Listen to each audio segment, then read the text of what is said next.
Okay.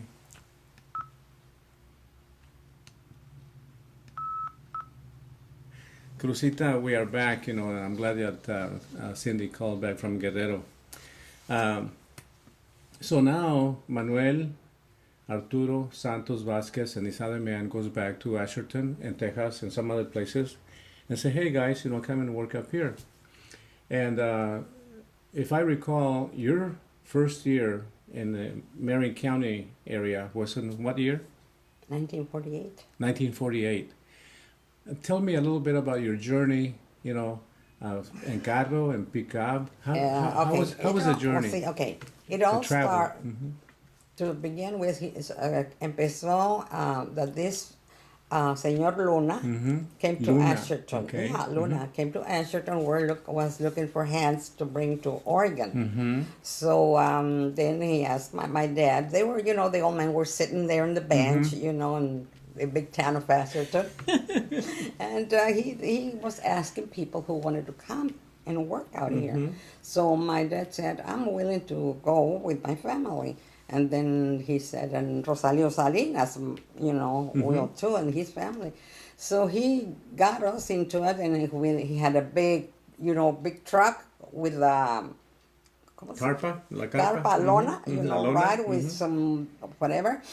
And they stuck us all in there. There were 18 men also from Reynosa, Tamaulipas. Andale. That this guy had already got in touch when they were going to come down.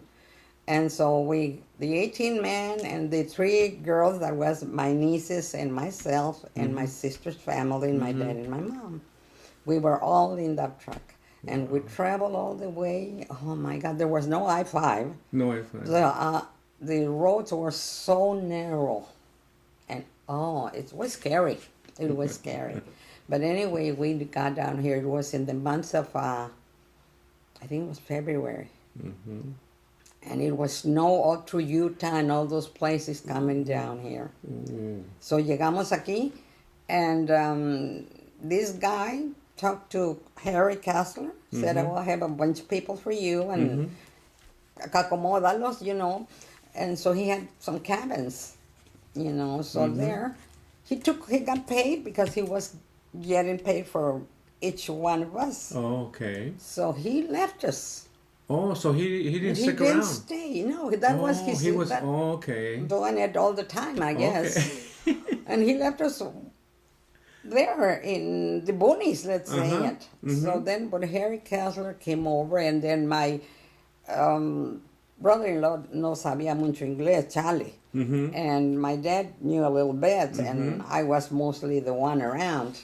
You were the interpreter. Yeah, because my Benitina no sabía ni inglés. So anyway, he after this guy left, he brought us to these cabins. Y you know, so como these cabins were so cold, they had one stove, you know, just, and the windows were like, this is the madera. Yeah. You put a stick and open the windows. So the wood panels, you stick and then you got your fresh air and light. Yes. No electricity? Yes, we had electricity, yes. And the bathroom were outside, you know. So we got there, and then it was raining and it cold. Those cabins were so cold. But we all were there. Then we started working in the rain. Any bedding? Oh, yeah, Catres. Catres, yeah. My mom had a bed, and I had a cot. My sister had a bed. The kids had cots and unos en el suelo.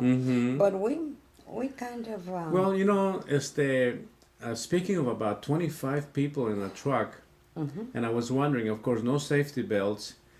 Tell me how you felt, you know, in terms of the highway, you know, the curves, the ups and downs. Well, some of us were in fact, my niece had Chato, my nephew, little. He was about 5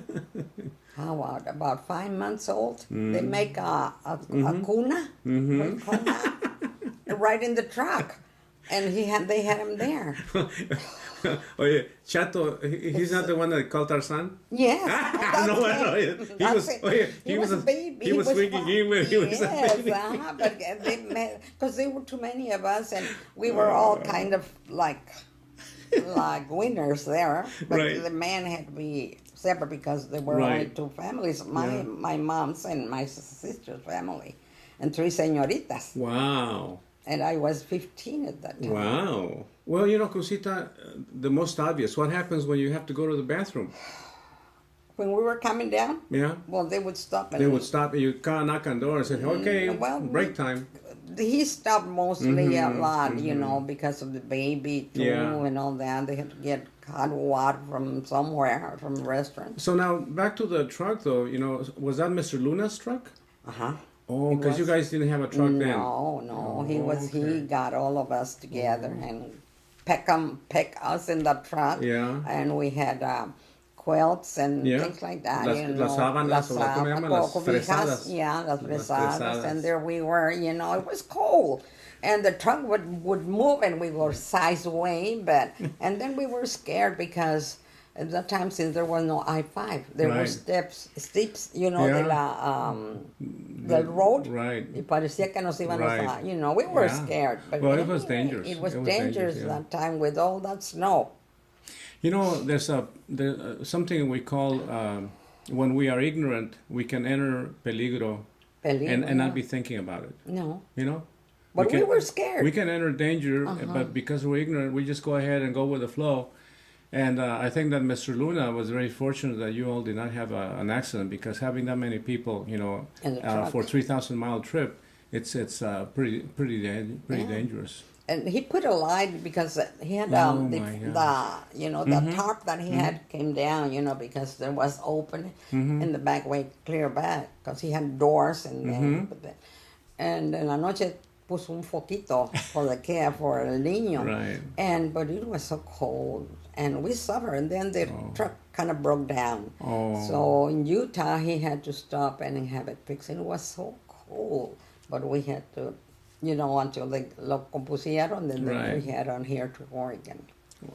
And he just dumped us, and that was it. He didn't know what. But Mr. Harry Kessler was, he was such a good Ready man. to receive you. Yeah, Harry was really nice. He did his best. And then, since we